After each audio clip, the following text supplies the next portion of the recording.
dans le dernier épisode. Enfin, non, pas le dernier, mais le dernier par rapport à... Enfin bref. Bah, elle est où la BM? Et mes fringues? Ok. Bonjour à toutes et à tous et bienvenue dans ce troisième épisode de Quick Shifter. Je vous l'avais dit que ça allait être sale cet épisode. Oui ou non? Oui ou non? Et je ne vous avais pas menti car on a aujourd'hui entre les mains une nouvelle moto. Et on l'avait même teasé dans l'épisode de la 790. Bah oui, pour ceux qui regardent, elle apparaissait souvent dans mon rétro. Et ce truc-là, mes amis, c'est tout simplement les portes de l'apocalypse, l'entrée vers l'enfer, le portail de Satan, la sacro-sainte Tuono Factory. Je t'invoque. Générique.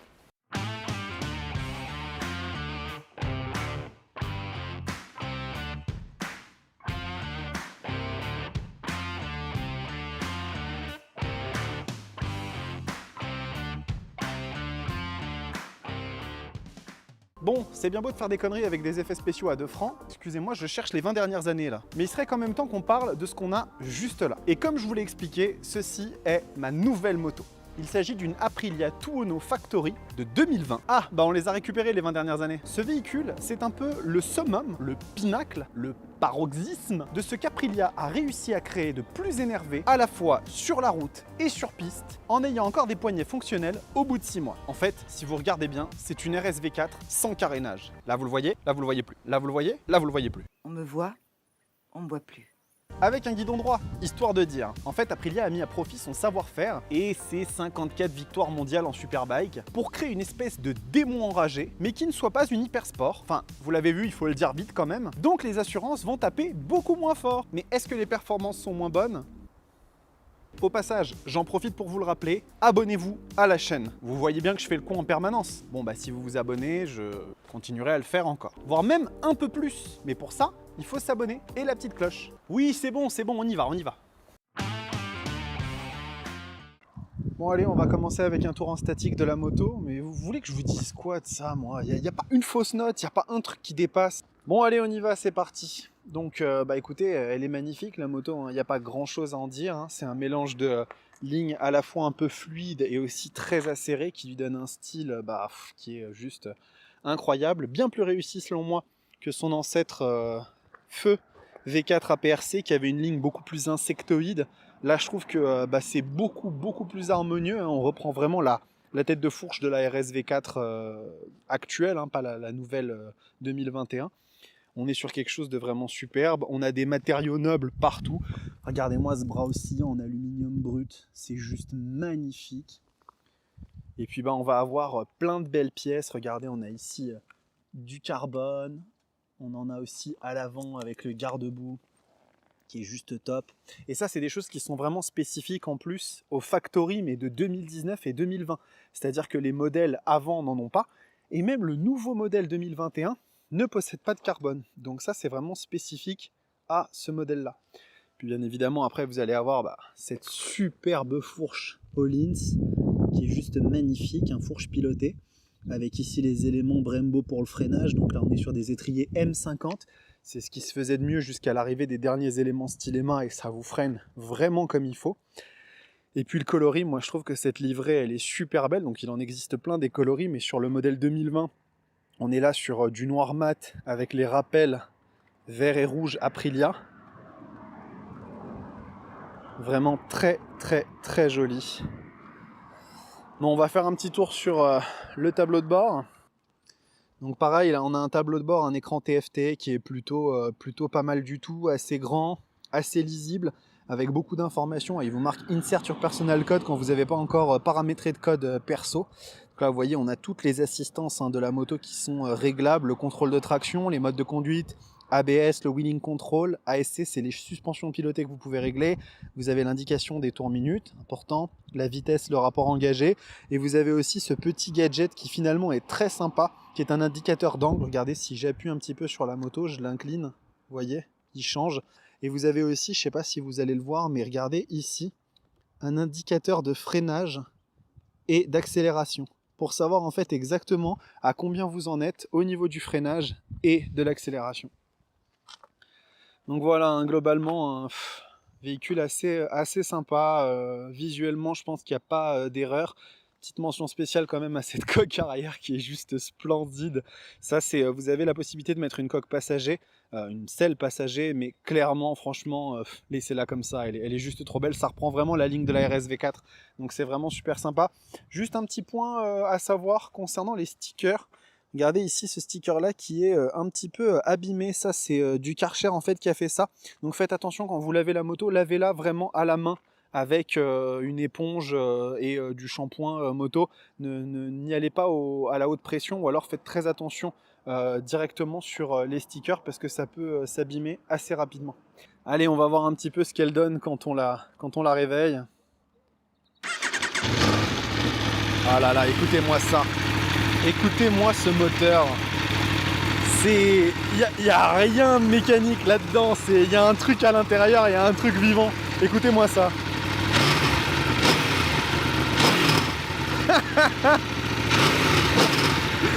Elle a qu'une envie, c'est d'aller détruire de l'asphalte.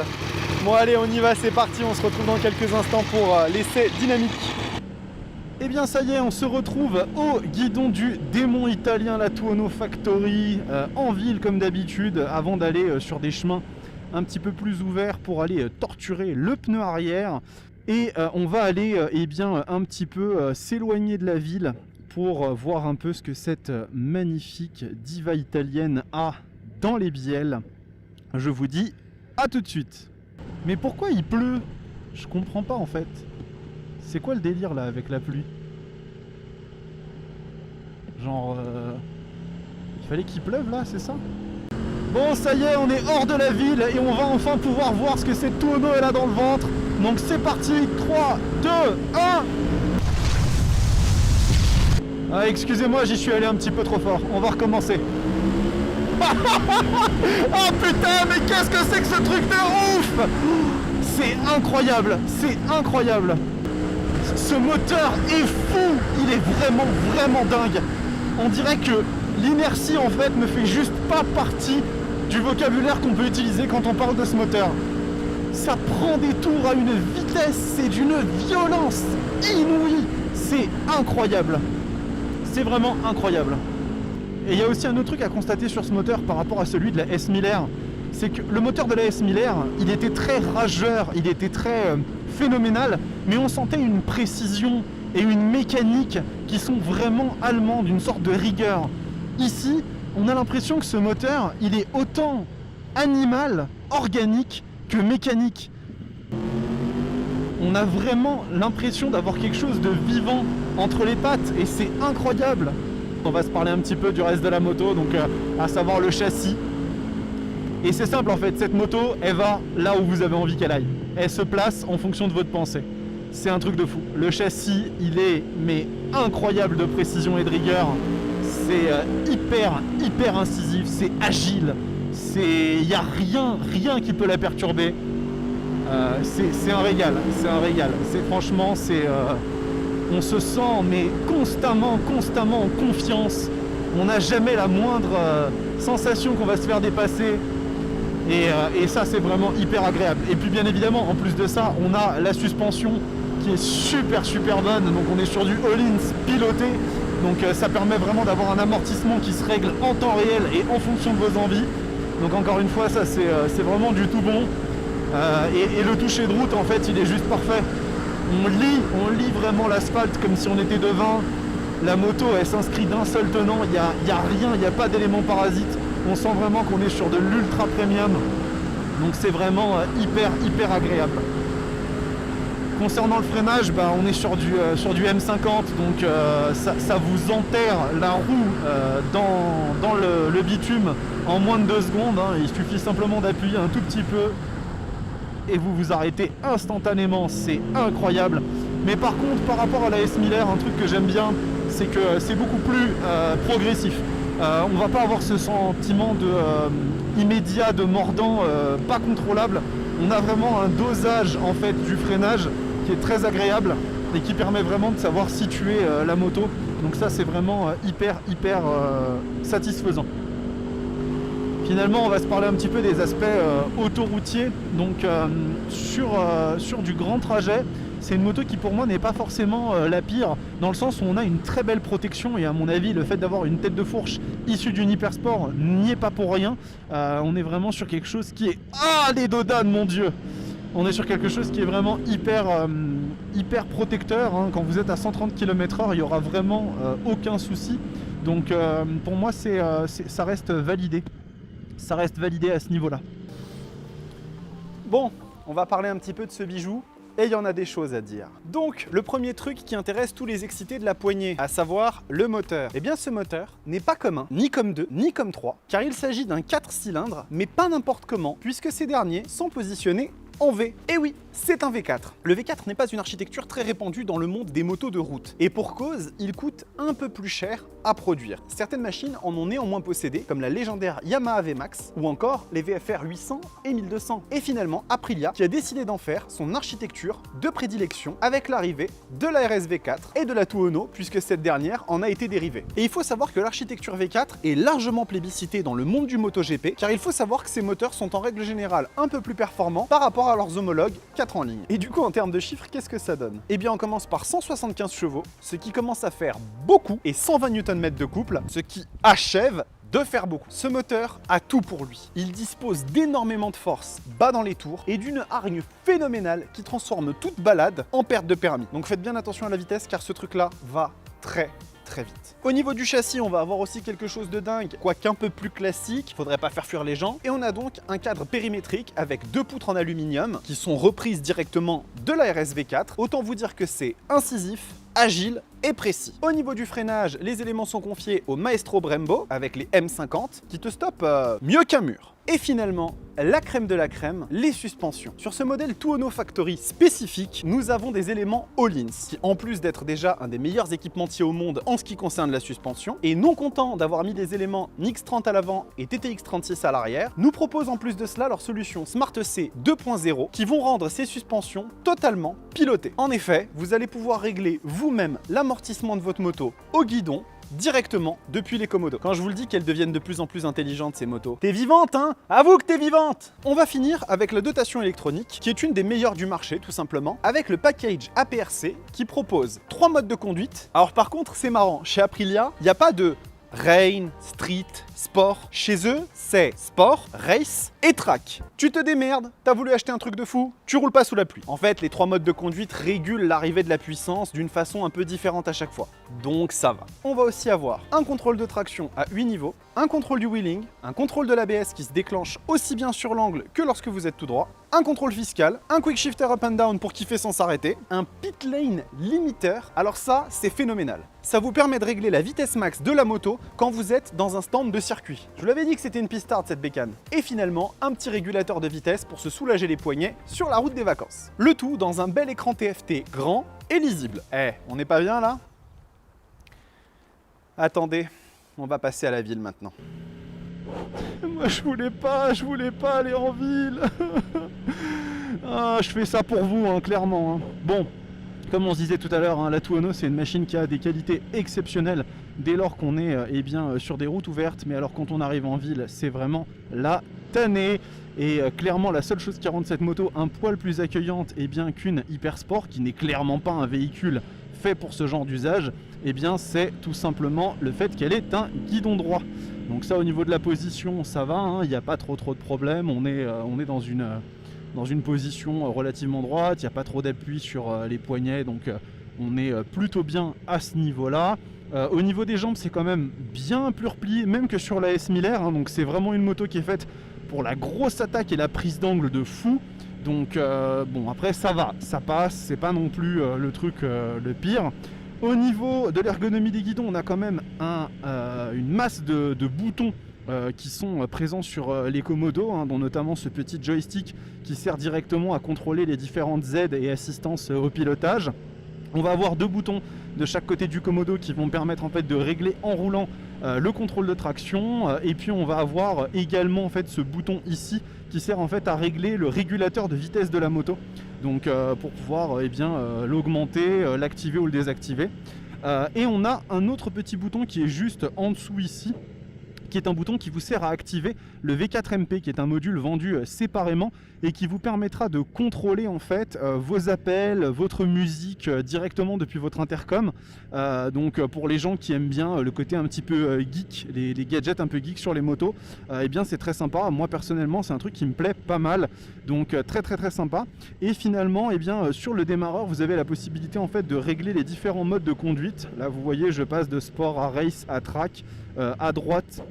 Donc voilà, au rang des commodités, ou plutôt de l'absence de commodité, on a aussi pas de warning sur cette moto. Et en fait surtout ce qui est embêtant, c'est qu'on n'a pas les clignotants en fait s'éteignent automatiquement pour pas que vous oubliez de le faire. Ce qui fait donc que eh bien on se retrouve très rapidement dans une situation dans laquelle eh bien on doit réactiver les clignotants souvent, surtout quand on fait de l'interfile. Ce qui n'est pas le plus agréable, mais vraiment là où la moto pêche un petit peu on va dire, eh bien c'est que on n'a pas du tout de jauge à essence sur ce véhicule et ça c'est vraiment là que le bas blesse, surtout au vu de l'appétit du V4, vous allez le voir un petit peu plus tard après, mais disons que ça c'est vraiment handicapant. Alors moi la solution que je vous conseille de mettre en place, eh bien c'est tout simplement de réinitialiser votre trip à chaque fois que vous faites un plein. Ça vous permettra eh bien, au bout de 5 ou 6 pleins de savoir un peu quelle est l'autonomie de la moto. Voilà, c'est une astuce d'ancien, mais disons que sur une moto qui date de 2020, c'est un petit peu dommage de ne pas avoir de jauge à essence. Je pense pas que ça aurait été le truc le plus dur à mettre en place, d'autant plus que le modèle 2021 n'en a pas à ma connaissance non plus. Donc ça pour le coup c'est vraiment dommage. Mais bon, bah écoutez, ça fait partie des choses dont il faut être conscient avec la moto.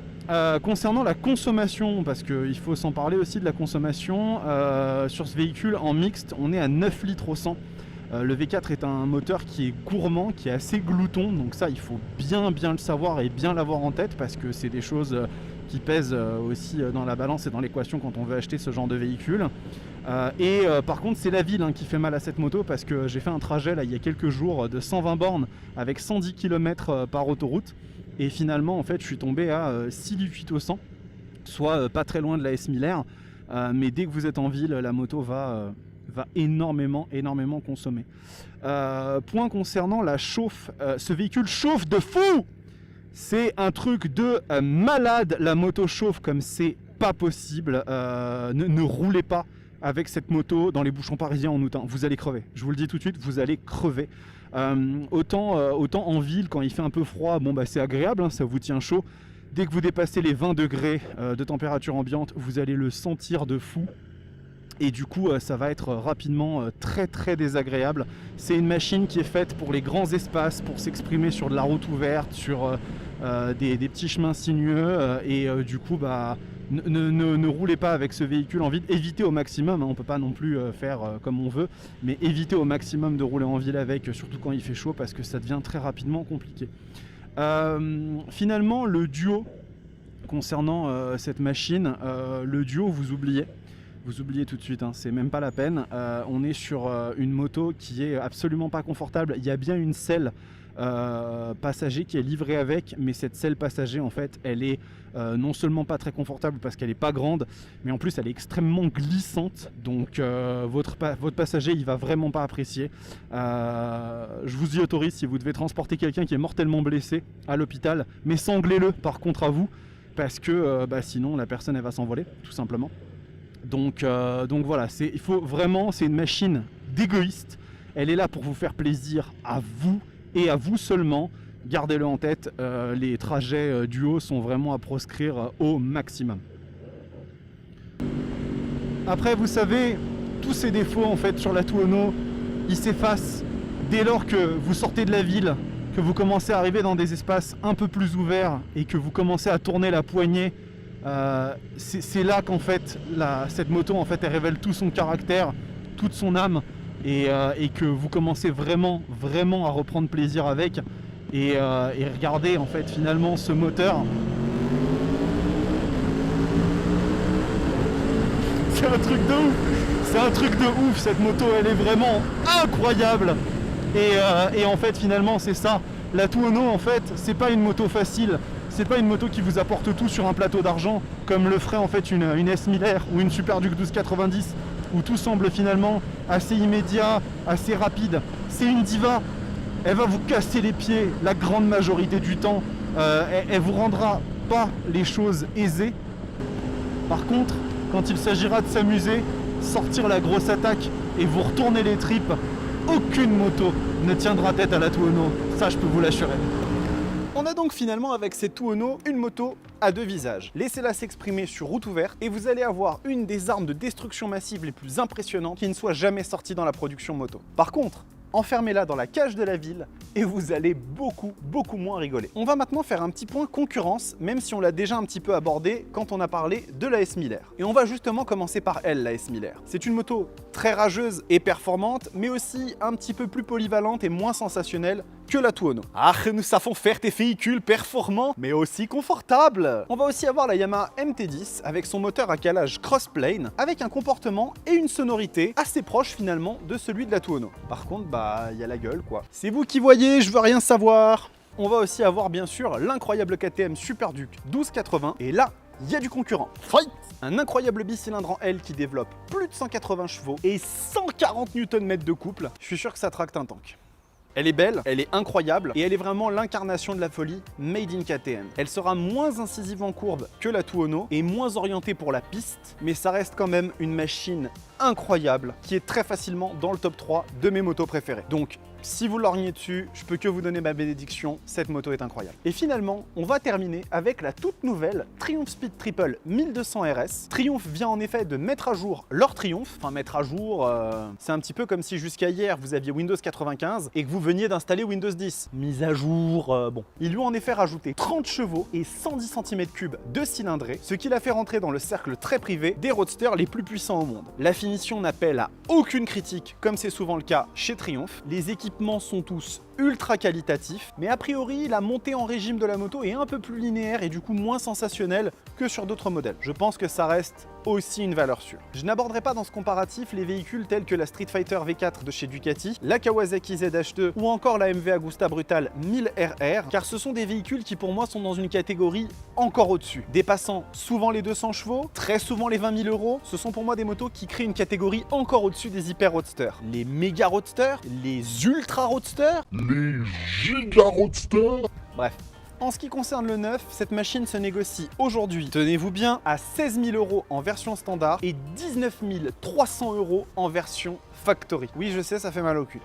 Sinon, en occasion, on commence à en trouver aux alentours de 9 500, 10 000 € pour la version standard et compter dans les 12 000 € pour une version factory.